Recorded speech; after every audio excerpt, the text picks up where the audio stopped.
Hey guys, welcome back to the channel, and today it's a brew day adventure. So, a little play on a little bit of an English special bitter, an ESB. I wanted to do a rye beer from the Bible, but you know, with doing different beers that you've never had before, I've never had a rye beer, and it's like, do I want to make 5 gallons of something that I may not particularly care for? That's the whole thing with home brewing. You gotta, like, sometimes you stick with what you know or what you think you're gonna know, because if you go too far out, it might be something that's gonna be like what the hell did I just make, you know? And I got 5 gallons of it, right? So sorry about a little under the weather, sore throat. So I don't sound like nasally, I guess. At least that's the way it sounds in my ear. This thing over here, getting the water up to the temp. I guess because everything was in the garage, it's about 23 out this morning. It went down to like 11 last night, so all my equipment is freezing. And a lot of condensation, and this thing's sizzling. Unless my pot's leaking, but I don't think so. No, there's a lot of condensation, and it's dripping down there, so that's what that sizzling is. The heater's on, you know, when you go to make a video. So I'm going to call this one Smooth Sailing Ale. It's a little bit of play on an ESB that I had did before. So you got 3 pounds, here's the grains. You got 3 pounds of Maris Otter, 1 pound of Caramel Crystal 60, 8 ounces of oats, 8 ounces of rye.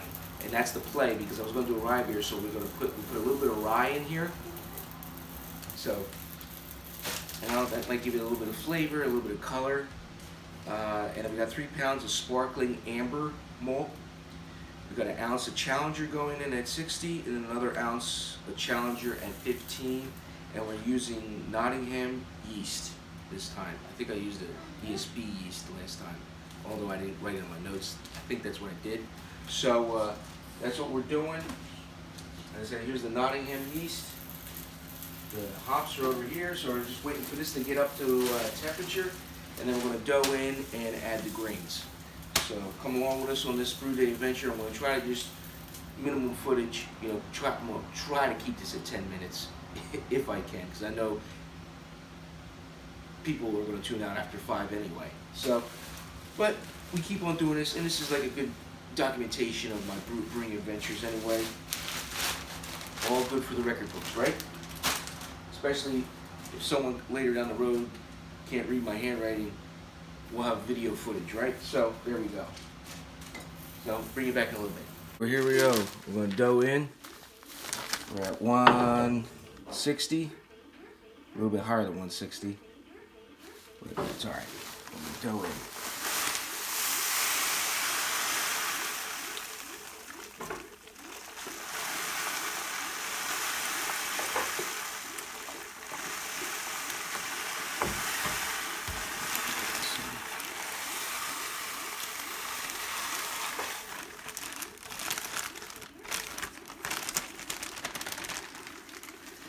Alright, first mate, let's get a stir in here.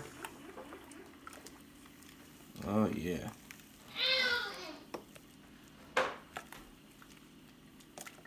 Give it a good stir. We don't want any lumps.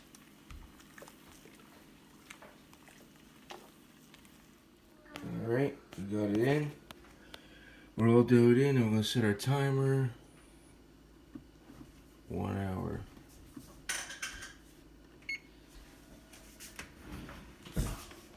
Probably just leave the oven open. I like to warm up the oven a little bit, and it's a little too hot in there. You know, so I want to leave this open,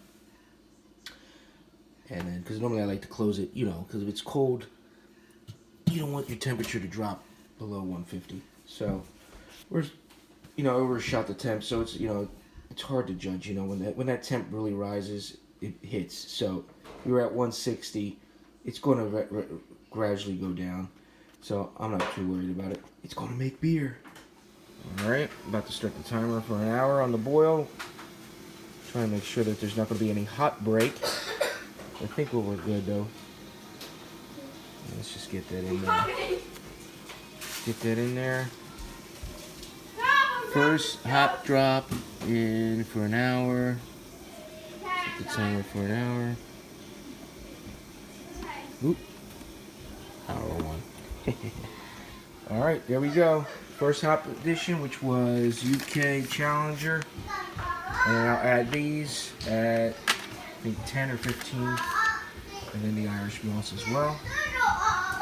Bring it back for that. All right. 15 minutes on the boil. Add our Irish moss. And where's my hops? Gotta get the hops. All right, they're over here. Boom. Ooh, let's get a little smoky there. Steamy. All right, 15 minutes on the boil, babe. Yeah. Oh, smelling good. All right, guys. Hey, brew day's done. Just got the cleanup left to do. And there's the color. She's sitting right at 22 Celsius.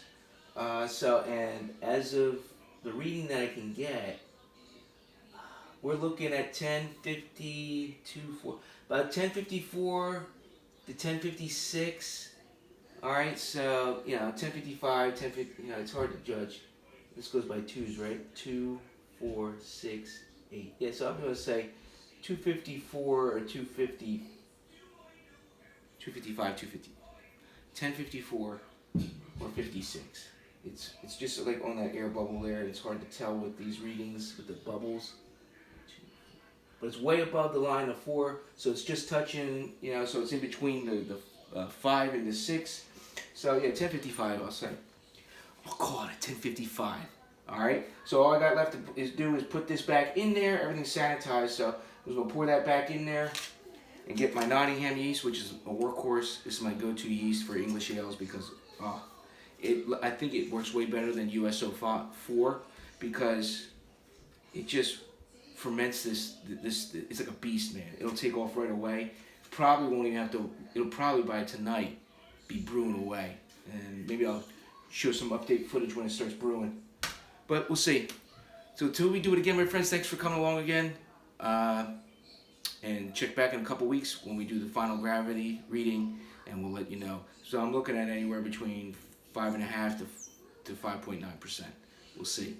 The only thing that's different in this recipe, I didn't add the pound of honey. In the other ESB I had a pound of honey that I added, and then it was about 6%.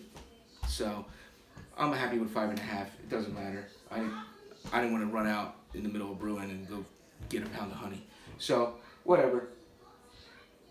I could always add a cup of sugar in there if I wanted to, but I'm not.